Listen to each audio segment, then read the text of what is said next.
Good morning. Today is the 6th of Tammuz, the 25th day of June. And this week we start two parashot in the rest of the world. In the land of Israel we only read Balak. But in the rest of the world you read two parashot, Chukat and Balak together. And they're actually very long. So it's a week that has a lot of content to it. So we'll start out with Parashat Chukat. Chukat is basically the last prophecy that Moses receives for 38 years. So this is the last prophecy before there's a sort of, in a certain sense, a prophecy radio silence, where God does not instruct Moses about anything anymore until they arrive at the end of their journey pretty much, and Miriam passes away, and this actually happens right at the beginning of our parsha. So the last prophecy is the prophecy of the commandment of the red heifer. And the red heifer is what purifies people from grave defilement, spiritual defilement. The defilement that we usually talk about when we talk in the Torah is a spiritual defilement called tum'ah. And the way tum'ah needs to be understood is tum'ah is a state of being closed or unable to connect. And it is caused first and foremost, the way it's usually understood is that it's caused first and foremost by any kind of contact with death. So for instance, menstruation, at the end of menstruation there is a state of defilement, the reason being that the menstruation itself is a type of death where the possibility of life wasn't actually brought into practice. So the whatever was in the woman's womb has to be flushed out, and so it's almost like a state of death, that there was potential but it didn't become life. However, this is not so simple, and the reason it's not so simple is because the way that people usually think of this is, we all remember that on Yom Kippur there was a red thread that hung over the entrance into the sanctuary. And there's a verse in Isaiah that says, if your sins are red as shani, is a type of red, so if they're that type of red and they are forgiven, then they will become white. And on Yom Kippur everybody wears white. And there's a certain association that we have that white is somehow purity. And so we associate the redness with death. How do we associate redness with death? Because we say that redness is the blood that leaves the body. So for a lot of people, it's actually the red heifer that symbolizes the opposite of life, the death, and it's the whiteness that symbolizes purity. But that doesn't really work, because if you're taking the red heifer in order to bring someone out of their defilement, their contact with death, then it's actually redness, which is life, and the whiteness, which is the opposite of life. Now when you think about it, that actually makes more sense, because when you say that somebody is pale as death, what do you mean to say? You mean that his face is so flushed, there's no redness in it, that they look like they're dead. And there's this whole idea that on Yom Kippur, it's not that we wear white to symbolize only our purity, because of that verse in Isaiah, but also because we're saying it's as if we're not coming in contact with anything that is associated usually with life. For instance, with food, with procreation, with work. All the things that have to do with life are left behind on Yom Kippur. And in fact, when the high priest goes into the Holy of Holies and he wears only white clothing, he doesn't wear his usual 8 garments, which are very colorful and beautiful. So that's also a certain statement, as if he's giving himself over to God, as if he's departing from this world. So there is this interesting dichotomy between these two colors, red and white, that needs to be solved in some way. One of the ideas that I've recently heard is that at the end of the woman, in the middle of the woman of valor, the 30th chapter of Proverbs, there's a verse that says, "Lo tira lebeita mishaleg yichol beita lavushanim."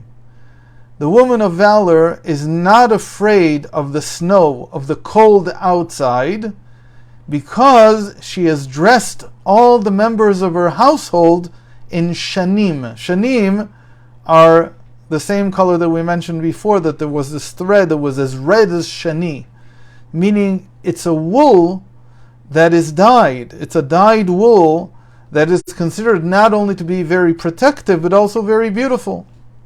So she fears not the cold on the outside.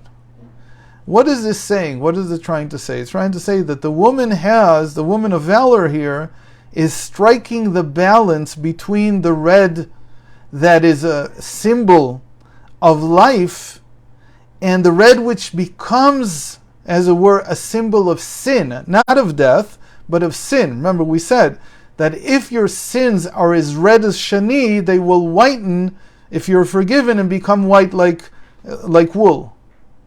So what is the redness? The redness is grades of life.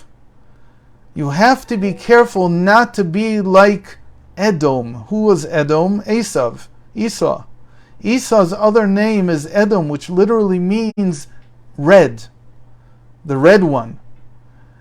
To be completely red is to be so caught up in life, so caught up in the physical aspects of life, procreation and parnasa, livelihood, and red meat, and everything that has to do with life, the way that, or even red wine, to be so caught up in these things that you lose out on life's spiritual side, which is symbolized by the whiteness. So whiteness is not necessarily purity, but what white symbolizes is actually what is spiritual. So we wear white on Yom Kippur to say that we've pushed ourselves out of the physical needs of life and we're more spiritual now. And the bride wears white not just to say that she is pure, but also to say to her husband that I know about the necessities of life, but I'm also spiritual. And so the red heifer is actually what brings balance to the redness in our lives, so that we don't become like Esau, completely inebriated, completely taken in by the physical, fleshy aspects of life, which are red, symbolized by the red, but rather we use them in the right balance so that they aid our lives, they help us live, but on the other hand, they're done with such a balance that there's still room for the spiritual. So that's the first thought about the red heifer. Now, if we want another example of whiteness in Torah, and again, that white can be pure, then we can go backwards to when we learned about the disease that's translated as leprosy, but is really something else. It's a spiritual disease called tzarat. And there's a very special halacha that if the person who has the leprosy is covered completely in white blemishes, completely, their entire skin becomes white, then they become pure again. Because white per se is not necessarily just death. Here in this case it means that they've taken note of what they have and they've purified themselves to such a degree that they are now completely spiritual. They have to rebuild their lives again. They still have to go back into the world. They have to rejoin the community. They have to re-engage in life. But since they've been able to come to this level of being entirely spiritual, entirely white, then they are considered to have been healed from the leprosy.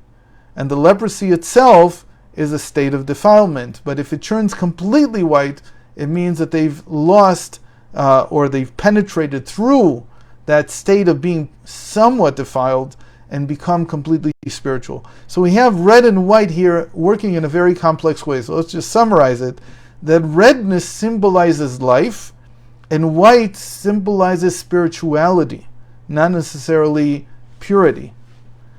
And the purpose of the red heifer that we'll look at more tomorrow, and I'll give a little bit of a spoiler in a second for tomorrow, but the purpose of the red heifer is to strike the balance again. Because what do? We take the ashes of the red heifer. We can't take the red itself. We can't take the cow itself. It's too alive. So we burn it first, and the ashes are then sprinkled on water. It's like a homeopathic remedy. You only get a little bit of it. But that little bit is enough to reinvigorate the person. Now, what we'll see tomorrow is a very unique teaching from the Baal Shem Tov, who says, why did Korach oppose Moses? Where did that all come from? And he quotes a medrash that says he saw the red heifer, meaning he was privileged to see the same prophecy that Moses saw, and when he saw it, he learned something from it. And that, God willing, we'll look at tomorrow.